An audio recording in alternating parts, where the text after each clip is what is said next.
Day 3 with Russell Brand. See it first on Rumble. Jimmy, it's so beautiful to hear you articulate that and to stitch together personal values and ethics as you did when talking about the lad from Pfizer there, with the degree of corruption that we're all currently experiencing, that we're living in a kind of wasteland now governed by greed, where we're unable to gain access to truthful information, where people will use any excuse to keep counter narratives out of the public sphere, condemning dissenting voices, smearing them when necessary.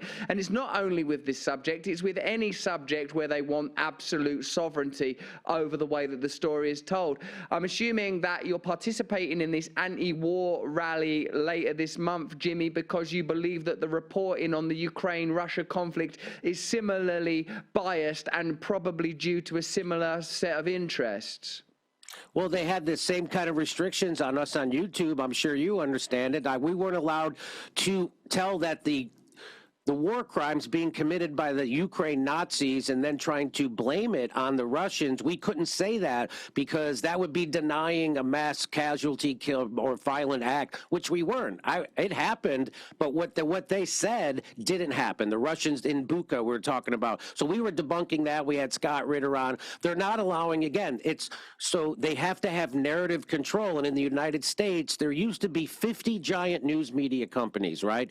In 1996, Bill Clinton got rid of that regulation, and now we have concentrated power of the media. We have 6 companies in America, so everybody in journalism has to work for one of the 6 billionaire-owned media companies if they want to have a career. And those people get their funding from where? Military-industrial complex, Wall Street, Big Pharma, and the health insurance companies. So they control the narrative. We don't have free speech in America if you want to have it on social media, and if you do have a counter narrative, you immediately get smeared. No, I've been smeared, but I'm a pothead comedian, so it's easy to do that to me. But they did it to Robert Malone, the guy who invented the mRNA vaccine technology at the Salk Institute. They made him sing like he was some kind of quack without a degree, and like a guy who they call him an anti-vaxxer. The guy has worked on vaccines his entire life, and so that's the laziest smear, and that's all they can do. But now with the Ukraine, they're sending $100 billion. And so what the United States media does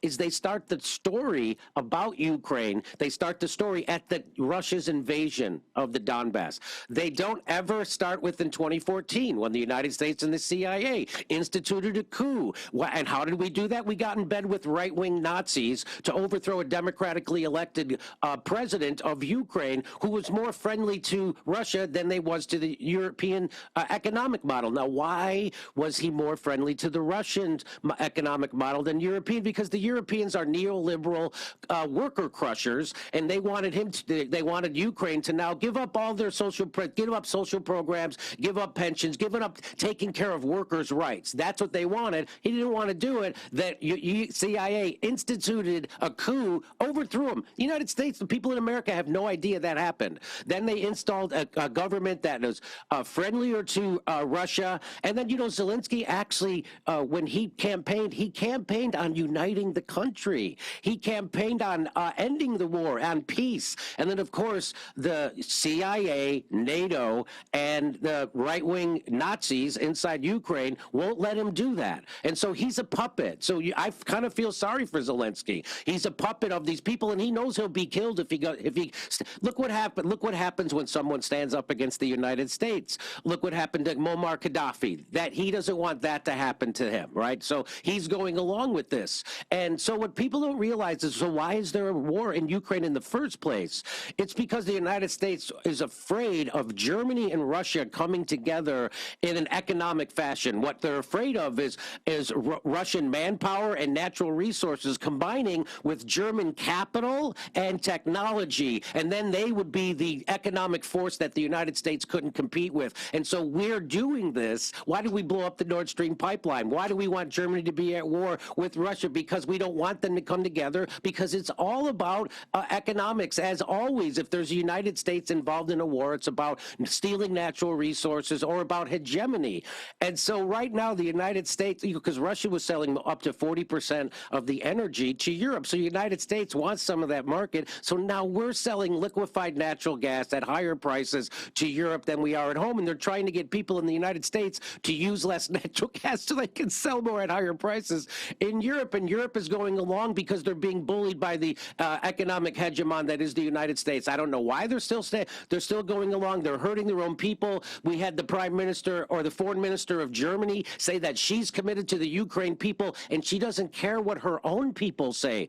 What kind of a political leader says that? Is that somebody who's completely compromised by the security state? Is that somebody who they have compromat on? What is going on that somebody would ignore their own people's feelings over another country? So I'm just letting you know that when America sends $100 billion to another country, it has nothing to do with those people. What we're actually doing is using the Ukrainian people as cannon fodder in a proxy war that the United States, NATO, and the West are waging. And so everybody predicted that what we did was provoke Russia into entering the Donbass and invading Ukraine. We've been provoking that for 4 years. In fact, the ex-chancellor of Germany just admitted that the whole Minsk peace accord, so there was a peace accord in 2014, and what it did was there was a civil war happening in Ukraine. The Ukraine government was bombing the Donbass. Those are the Russian-speaking Ukrainians in the east part of Ukraine, and they wanted to be separate. They didn't want to go along with the coup. They didn't want to, and so they had a peace agreement that said, we're going to stop shelling you, and we're going to give you even some autonomy, and everything's going to be okay. And that was going to be enforced by France and Germany and everybody else.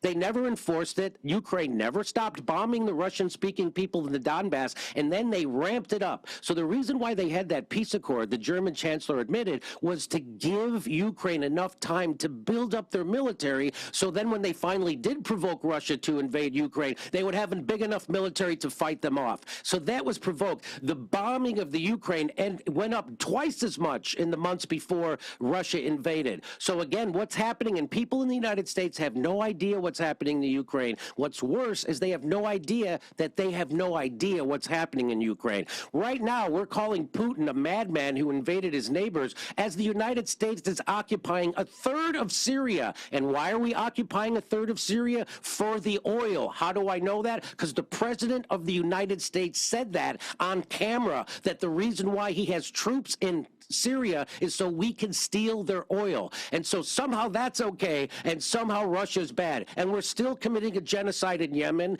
and we did 20 years in Afghanistan. The United States are the America's terrorists, and the American people have no idea what our government is doing in our name overseas, and they have no idea what's happening in Ukraine. It's another proxy war for economic and for corporations. Read the book, Confessions of an Economic Hitman. Every time there's a Marine or an American soldier somewhere, it's at the behest of a capitalist. Stay free with Russell Brand. See it first on Rumble.